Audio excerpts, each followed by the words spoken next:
Friends, मैं CA Jain आपका स्वागत करता हूं आपके अपने यूट्यूब चैनल पर। दोस्तों, आज की वीडियो में यहाँ पर मैं आपको बताऊंगा कि अगर आपको गिफ्ट मिला है, आपके किसी रिलेटिव से गिफ्ट मिला है, आपने किसी रिलेटिव को गिफ्ट दिया है, तो उसको आपको इनकम टैक्स रिटर्न में किस तरीके से शो करना होता है।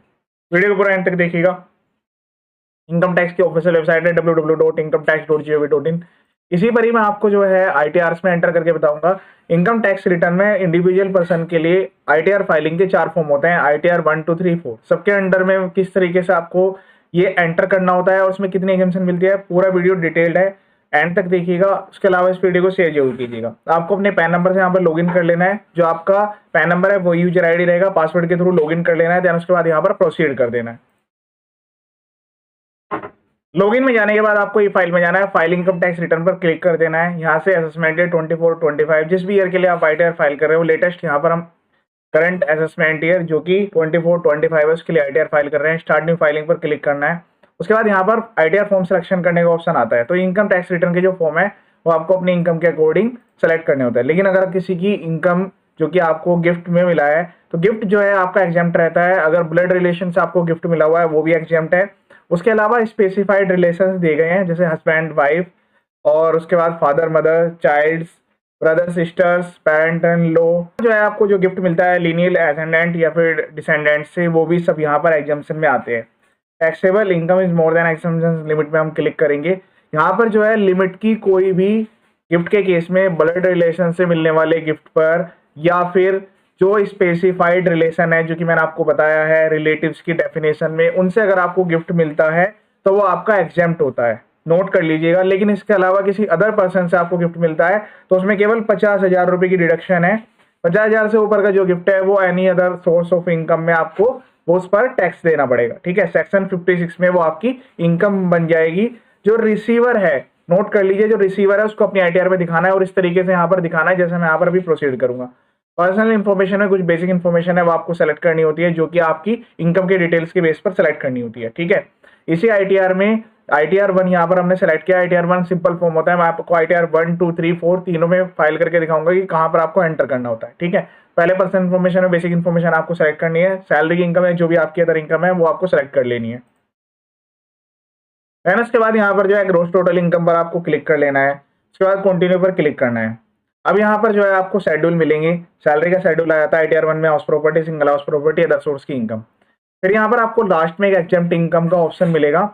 आईटीआर 1 फॉर्म की क्या लिमिटेशन है, ये केवल 50 लाख रुपए तक की इनकम को कवर करता है।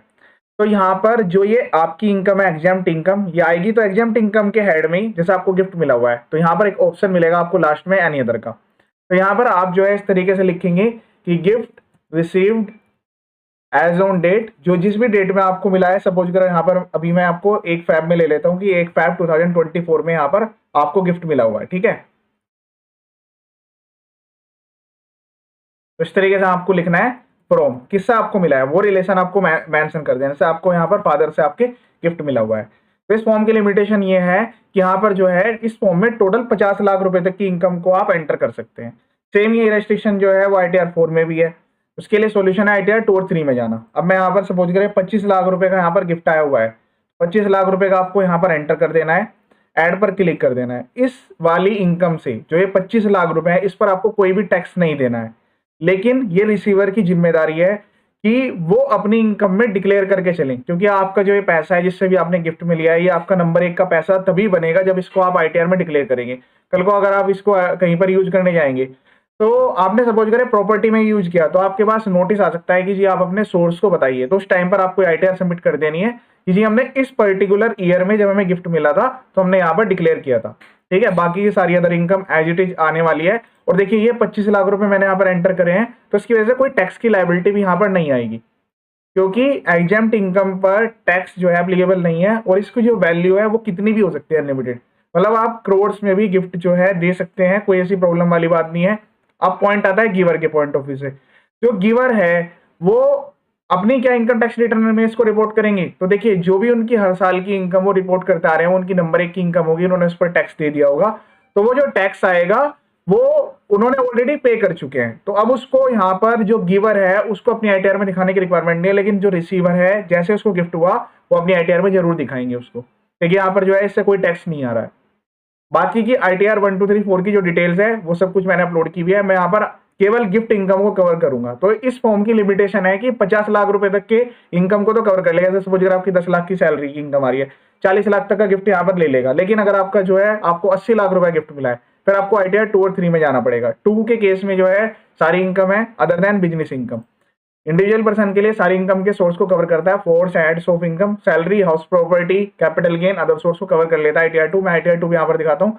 फिर उसका अगर आपकी इनकम जो है वो बिजनेस की है, फिर आपको ITR 3 में जाना है। बाकी इसमें कोई फर्क नहीं है। तो ITR 2 में जाना है। जैसे ITR 2 में भरना है सेम इसी तरीके से ITR 3 में भी आपको भरना है। लेकिन मैं पूरा फिर भी एंड तक दिखाऊंगा। आप इस वीडियो को सेव कर लीजिएगा और शेयर भी कीजिएगा।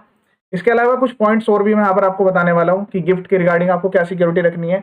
अदर पर्सन से अगर आप गिफ्ट रिसीव कर रहे हैं तो फिर एनी तो अदर सोर्स में आपको इनकम में दिखाना पड़ेगा, वो हम यहाँ पर कवर करेंगे। ठीक है, सेम इसी तरीके से आपको ITR में भी दिखाना पड़ेगा अगर किसी रिलेटिव से अलावा किसी अदर पर्सन से आप इसको गिफ्ट को रिसीव कर रहे हैं। ठीक है, तो यहाँ पर मैंने सेलेक्ट कर लिया है। इसमें यहाँ पर एग्जाम्प्ट इनकम के शेड्यूल को सेलेक्ट कर लेना। देखिए मैंने यहाँ पर जनरल पर क्लिक किया, फिर इनकम पर क्लिक किया, तो इनकम में यहाँ पर अदर सोर्स पे क्लिक कर लिया और एग्जाम्प्ट इनकम में। इस वाले फॉर्म में मैं आपको दोनों बता देता हूँ किस तरीके से आपको ऐड करना है। ठीक है, टैक्स जो है वो रिलेटिव वाले पे तो नहीं लेगा क्योंकि वहां पर अनलिमिटेड अमाउंट एग्जाम्प्ट है। बाकी अदर पर्सन से अगर गिफ्ट आया तो फिर वो टैक्सेबल रहेगा।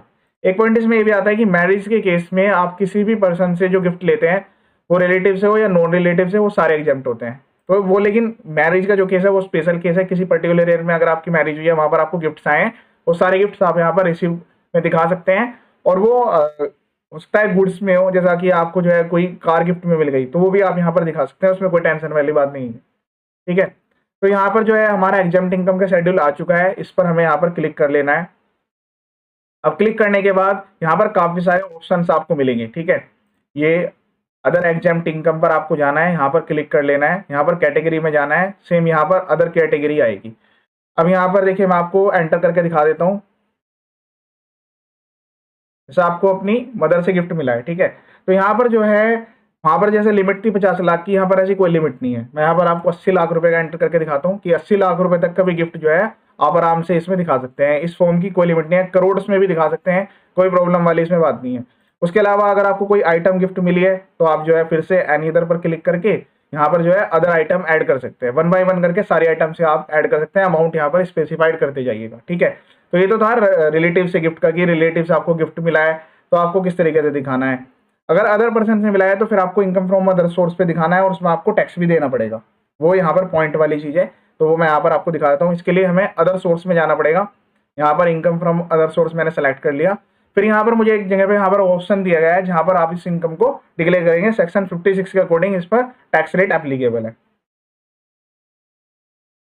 तो यहाँ पर जो है इनकम फ्रॉम अदर सोर्स में जाना है। यहाँ पर हम बात कर रहे हैं नॉन रिलेटिव से मिले गिफ्ट की, और वो गिफ्ट जो है किसी भी टाइप का हो सकता है। जैसे कि आपको जो है प्रॉपर्टी गिफ्ट में मिल गई हो, या फिर आपको जो है कोई ऐसी इमूवेबल प्रॉपर्टी है, जैसे कि मैंने आपको एग्जांपल दिया था, कोई व्हीकल आपको गिफ्ट में मिला हो, या फिर कोई ज्वेलरी मिल गई हो, तो उसके लिए यहाँ पर जो है सेक्शन दिया गया है। यहाँ पर add gross income chargeable to tax at normal rates, income of the nature refer to in section 56 subsection 2 clause x. ठीक है, तो यहाँ पर क्लोज टाइम के अकॉर्डिंग हम यहाँ पर एंटर करेंगे। Aggregate value of sum of money received without consideration, जैसे आपको मनी में गिफ्ट मिला है, सपोज करें 5 लाख का गिफ्ट मिला है, तो इस तरीके से यहाँ पर एंटर कर देना है। ठीक है, इमूवेबल प्रॉपर्टी, तो यहाँ पर जो इमूवेबल प्रॉपर्टी होती है उसमें स्टैम्प ड्यूटी की वैल्यू आती है। In case of immovable property is received इनएडिक्वेट consideration है, तो उन दोनों में कितना गैप है, मतलब जो एक्चुअल आपने जितने में प्रॉपर्टी ली है और जो उसकी स्टैम्प ड्यूटी वैल्यू है। In case of other property case में फेयर मार्केट वैल्यू कंसीडर की जाती है। In case of other property अगर आपने इनएडिक्वेट कंसिडरेशन में लिया तो उन दोनों के बीच का डिफरेंस इस तरीके से यहाँ पर ऐड करनी होती है। तो उसका जो टैक्स है वो आएगा, क्योंकि इस पर नॉर्मल टैक्स रेट एप्लीकेबल होते हैं। जो आपके स्लैब के अकॉर्डिंग टैक्स रेट है वो यहाँ पर आपको एप्लीकेबल रहेंगे। जैसे मैंने इस केस में यहाँ पर एंटर किया हुआ है, अभी अदर इनकम एंटर नहीं है, तो इसमें क्या है कि 7 लाख रुपए तक की इनकम पर कोई टैक्स होता नहीं है। तो हमने 80 लाख रुपए का यहाँ पर रिलेटिव से गिफ्ट दिखाया है, तो इसलिए यहाँ पर इस वाले फॉर्म में जो है टैक्स नहीं बनेगा। ठीक है, सेम इसी तरीके से ITR 3 में भी सेम इसी तरीके से आपको दिखाना है। ITR 3 में भी सेम यही ऑप्शंस आपको मिल जाएंगे। ITR 4 में जो है, जैसे मैंने आपको बताया, उसकी भी लिमिटेशन है। बिजनेस इनकम के केस में ITR 4 आपको फाइल करनी होती है। अब इस केस में मैं आपको यहाँ पर दिखा देता हूँ कि कंप्यूटेशन ऑफ टोटल इनकम में जाकर आप चेक कर सकते हैं। जो मैंने यहाँ पर गिफ्ट दिखाया वो भी यहाँ पर आपका दिखाई देगा, और जो नॉर्मल आ रहा है वो वाला भी देखिए। यहाँ पर जो है ये मेरी 80 लाख रुपए की मैंने जो एग्जाम्प्ट इनकम है वो मेरी एग्जाम्प्ट इनकम में चली गई है, और जो मेरी ये नॉर्मल इनकम मैंने कंसीडर की है कि मुझे 5 लाख रुपए गिफ्ट मिला है किसी अदर पर्सन से, क्योंकि 7 लाख रुपए तक कोई टैक्स नहीं है, इसलिए यहाँ पर ये जो है टैक्स फ्री आ रहा है। मतलब आप जो है अदर पर्सन से टैक्स भी रिसीव कर सकते हैं, उस पर टैक्स की एप्लीकेबिलिटी नहीं आएगी, लेकिन आपकी कोई अदर इनकम नहीं होनी चाहिए। देखिए यहाँ पर जो है एप्लीकेबल हो गए है, और ये न्यू टैक्स रीजन में 7 लाख रुपए तक की छूट है, तो यहाँ पर देखिए कोई भी टैक्स नहीं आ रहा है, जो माइनर सा एक टीडीएस कटा हुआ है वही यहाँ पर रिफंड आ रहा है। तो अदर पर्सन से गिफ्ट को इस तरीके से आपको दिखाना होता है, नॉर्मल पर्सन से इस तरीके से आपको दिखाना होता है। मैं आपको ITR 4 में एक बार दिखा देता हूँ, ITR 3 में तो सेम ऐसे ही आपको एंटर करने होते हैं, दोनों शेड्यूल्स सेम आते हैं। ITR 4 में भी मैं आपको यहाँ पर दिखा देता हूँ कि किस तरीके से आप यहाँ पर ITR 4 में डिक्लेयर कर सकते हैं, लेकिन ITR 4 की भी लिमिटेशन है, जैसे जो कि मैंने आपको बताया था, उसमें भी जो है 50 लाख रुपए तक की इनकम को ही कवर किया जाता है। इसीलिए जहाँ पर आपको गिफ्ट जो है 50 लाख रुपए तक का मिल रहा हो, और आप ITR 1 और 4 में भी जा सकते हैं। बाकी अगर वैल्यू जो है 50 लाख रुपए से ज़्यादा की टोटल इनकम की आपकी आ रही हो, तो वहाँ पर जो है आपको उस तरीके से अदर तरीके से प्रोसीड करना पड़ेगा। यहीं ग्रोस टोटल के इनकम में जैसे ITR 1 में ऐड आता है, उसी तरीके से यहाँ पर भी ऐड आएगा। यहाँ पर मैंने ग्रोस टोटल इनकम वाले ऐड पर क्लिक कर लिया है। देन उसके बाद यहाँ पर जो है कन्फर्म पर क्लिक करेंगे। उसके बाद यहाँ पर जो शेड्यूल आएगा उसमें सैलरी का भी शेड्यूल आएगा, हाउस प्रॉपर्टी का भी आएगा, अदर सोर्स का यहाँ पर शेड्यूल आएगा, बिजनेस इनकम का शेड्यूल आएगा। ITR 4 में जो है कैपिटल गेन का शेड्यूल नहीं आता है, तो कैपिटल गेन की इनकम अगर आपकी है तो फिर ITR 2 और 3 में आपको जाना पड़ेगा। तो यहाँ पर देखिए इसी तरीके से यहाँ पर अलग अलग शेड्यूल दिए गए हैं, तो चारों शेड्यूल मैंने यहाँ पर फिल कर दिए हैं। जैसे कि मैंने इस केस में जो है अभी कोई इनकम नहीं है, तो हम यहाँ पर एग्जाम्प्ट इनकम को कवर कर रहे हैं, तो डिस्क्लोजर एंड एग्जाम्प्ट इनकम करके यहाँ पर अलग से दिया जाएगा। यहाँ पर फाइनेंशियल्स डालने पड़ेंगे आपको, बिजनेस के केस में अगर नहीं है तो 0 आप करके एंटर कर सकते हैं, इसमें कोई मैंडेटरी रिक्वायरमेंट नहीं है। और यहाँ पर आप कैश के बैलेंस भी दिखा सकते हैं, कि सपोज करें आपके पास जो भी कैश बैलेंस है वो आप यहाँ पर दिखा सकते हैं। फॉर एग्जाम्पल मैंने यहाँ पर 1 लाख रुपए कैश ले लिया, बाकी सबको यहाँ पर 0 करके सेव कर दीजिए, क्योंकि ITR 4 की रेस्ट्रिक्शन है, इसमें डिटेल्स यहाँ पर एंटर करनी होती है। तो इसमें यहाँ पर एग्जेम्प्ट इनकम का इस तरीके से यहाँ पर शेड्यूल आता है अलग से, वो डिस्क्लोजर के साथ आता है, मतलब यहाँ पर हम ग्रोस टोटल इनकम ऐड करते हैं उसके साथ ही यहाँ पर एग्जेम्प्ट कैटेगरी दी जाती है। उसी तरीके से एनी अदर पर क्लिक कीजिएगा, यहाँ पर आप लिख दीजिएगा गिफ्ट फ्रॉम, जिससे भी आपको गिफ्ट मिला हुआ है, और डेट आपको मेंशन कर देनी है, ठीक है, इस तरीके से। लेकिन इसमें भी वही रेस्ट्रिक्शन है कि जैसे मैंने आपको बताया फॉर्म की रेस्ट्रिक्शन है, 30 लाख रुपए तक का यहाँ पर मैं गिफ्ट ऐड किया है, तो इस पर भी कोई टैक्स नहीं बनेगा। मैं आपको यहाँ पर ले जाकर दिखा देता हूँ।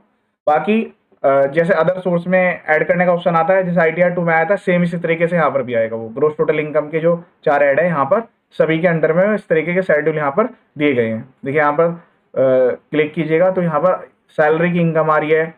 उसके अलावा जो है जैसे मैंने बताया हाउस प्रॉपर्टी की, सिंगल हाउस प्रॉपर्टी इनकम को एक कवर कर लेता है फॉर्म। इसी में यहाँ पर जो है लास्ट में इनकम फ्रॉम अदर सोर्स का ऑप्शन है, और वो 7 लाख रुपए वाली जो कंडीशन है वो सभी फॉर्म के लिए, वो तो इंडिविजुअल पर्सन को इनकम टैक्स में छूट मिली हुई है। तो ये अदर सोर्स का हेड है, यहाँ पर आपको मिल जाएगी वो डिटेल्स डालने के लिए। तो यहाँ पर आप जो है अदर्स में जाकर यहाँ पर डिक्लेयर कर सकते हैं, ठीक है। इस तरीके से यहाँ पर आपको ऐड करनी होती है।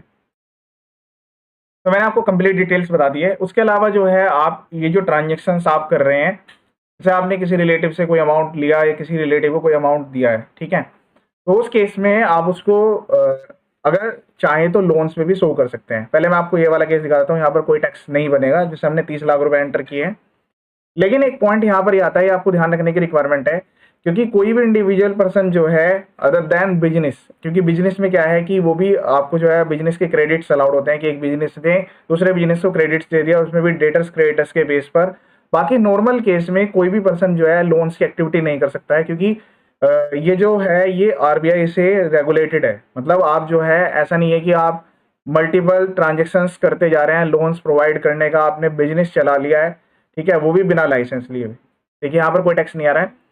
तो आप जो है ये जो भी आपको अगर कोई गाइड कर रहा है कि आप इसको लोन दिखा दीजिए, तो देखिए आपने कभी किसी रिलेटिव से कोई वैल्यू रिसीव की और फिर आपने उसको रिवर्स कर दी, तो ये जो है अगर आप इस टाइप की एक्टिविटी कंटिन्यूसली करेंगे तो आपके पास नोटिस आ जाएंगी, ठीक है, कि आप लोन प्रोवाइड करने के लिए आपके पास रजिस्ट्रेशन है या नहीं है, क्योंकि इसका फिर जो है नेचर फाइनेंसिंग एक्टिविटी में काउंट हो जाता है, कि आप जो है पर्सनली किसी को पर्सन को पैसा भेज रहे हैं, फिर पैसे रिसीव कर रहे हैं, और ये ट्रांजेक्शन अगर काफ़ी ज़्यादा हो रही है तो आपके अकाउंट की जो लिमिट है सेविंग की क्रॉस कर जाएगी। सेविंग में भी लिमिट्स होती है 10 लाख रुपीज़ की।